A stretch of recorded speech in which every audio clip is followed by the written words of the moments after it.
A mente de Alfred Hitchcock era um lugar bem complexo, cheio de medos e uma necessidade gigante de controle. E os filmes dele? Bom, os filmes foram um mapa que ele deixou pra gente. Hoje, a gente vai decifrar esse mapa e transformar as técnicas e as ansiedades dele numa análise visual desse mestre do suspense. Essa frase do Jean Cocteau nossa, é perfeita. Ela captura exatamente essa coisa atemporal dos filmes do Hitchcock, né? Eles continuam funcionando, pulsando, muito tempo depois que o criador se foi. E para entender os filmes, a gente precisa primeiro entender a figura por trás deles. E que figura? Um paradoxo fascinante. Pensa só nesse conflito. Um cara, no fundo, super tímido, mas que desenvolveu uma necessidade obsessiva de controlar absolutamente tudo e todos ao redor. Essa tensão interna foi o verdadeiro motor de toda a vida criativa dele. E esse controle ia muito além do set de filmagem.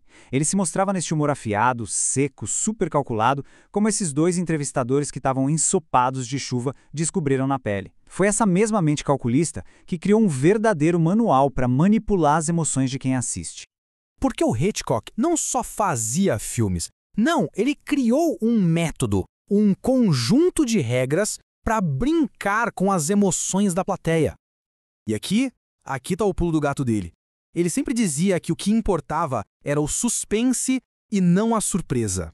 Surpresa é o quê? Bum, a bomba explode. Dá aquele choque de 15 segundos e pronto. Agora suspense, o suspense é quando a gente, o público, sabe que a bomba tá ali, debaixo da mesa, mas os personagens na cena não fazem a menor ideia. Isso não dá 15 segundos de choque, isso dá 15 minutos de pura ansiedade.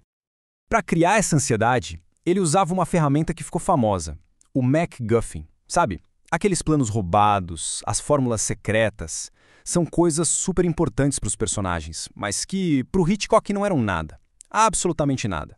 Ou seja, no fundo, o MacGuffin era só um pretexto para gerar emoção.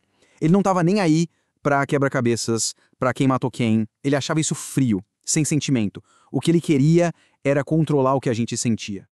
Mas de onde vinha essa obsessão toda em controlar os sentimentos da plateia? A resposta, claro, está nos próprios medos dele. As emoções que ele criava na tela, na verdade, nasciam das ansiedades mais profundas que ele mesmo carregava.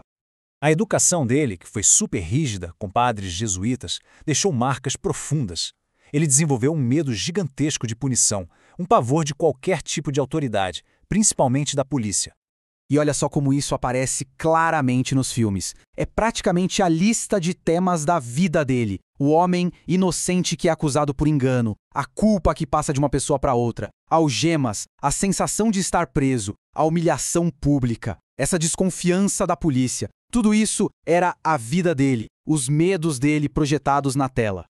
E esse desejo de controle todo o levou para o seu objetivo mais ousado como artista. Ele não queria dirigir atores, ele queria dirigir o público. É daí que vem aquela frase super famosa e, claro, super provocadora, de que os atores eram como gado. Uma coisa que gera debate até hoje. Mas o que ele queria dizer com isso, no fim das contas, é que a atuação em si era secundária. O foco principal dele era a reação física de quem estava na poltrona do cinema. Ele queria fazer a gente se contorcer, pular de susto, prender a respiração. Quer um exemplo perfeito disso? A cena da faca no filme Sabotagem. É uma verdadeira aula de manipulação. Primeiro, a câmera faz a faca parecer um imã, que puxa a mão da mulher. Depois, os cortes entre a mão e os olhos dela constrói a ideia na nossa cabeça. Aí, o marido anda na direção da câmera e a gente quase se encolhe na cadeira, sabe? E para terminar, a câmera volta para a faca, que virou o centro do universo segundos antes do assassinato. É pura manipulação visual. Com esse trabalho todo, tão meticuloso, o Hitchcock não fez só filmes. Ele basicamente criou um gênero inteiro. Ele virou a régua, né? O padrão. Qualquer cineasta que hoje se aventura a fazer um filme de suspense, lá no fundo está tentando chegar perto do que o Hitchcock fazia. O nome dele virou sinônimo do gênero.